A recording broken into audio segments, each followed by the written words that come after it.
მშვენიერი ფესტა სისტემაა. არ უნდა არაფერი ამას.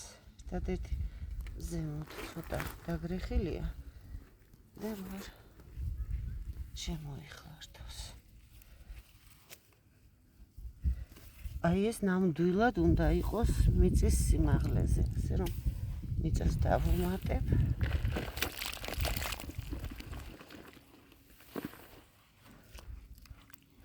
ქოთანში რაც გვაქვს, არასოდეს შევცდებით თუ პირდაპირ მიწის სიმაღლეზე ჩავრგავთ.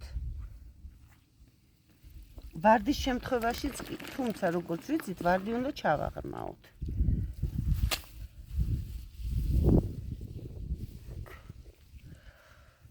და კიდევ ერთხელ ვიმეორებ, ტუიების შემთხვევაში, წიწოვნების შემთხვევაში, არაფრით არ შეიძლება ყელის ჩაღრმავება. ყელი არის, საიდანაც ფესვი იწყება ეს ნაწილი. ამის ჩაღრმავება არაფრით არ შეიძლება. ტუიები კიდევ უძლებენ, წიწოვნები, ნაძვები, კიპარისები და ასე შემდეგ, იმათ ცოტა უჭირთ ამ შემთხვევაში.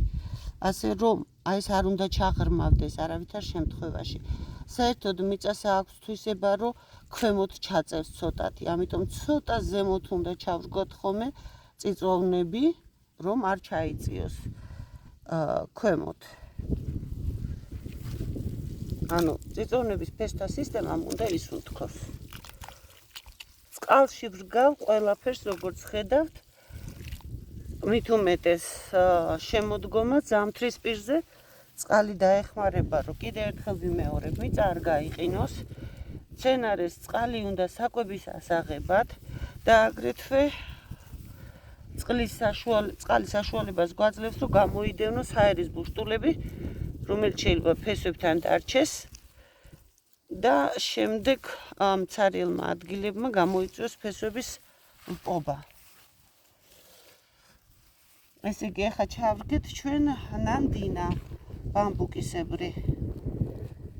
ეს გაზაფხულზე ზემოდან წითელი ახალი ყლორტებით იფეთქებს.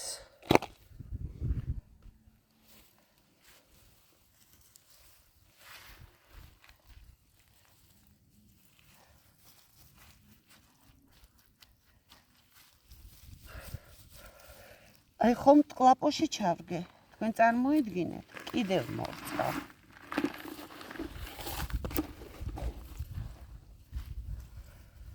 ჩარგვის შემდეგ აუცილებლად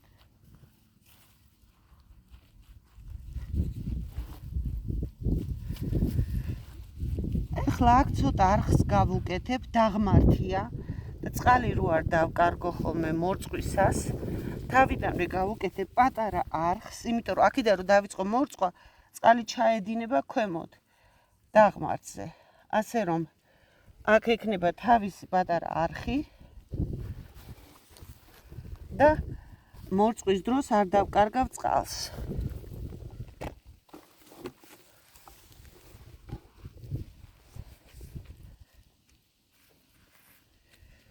წარმატებულ დღეს გისურვებთ.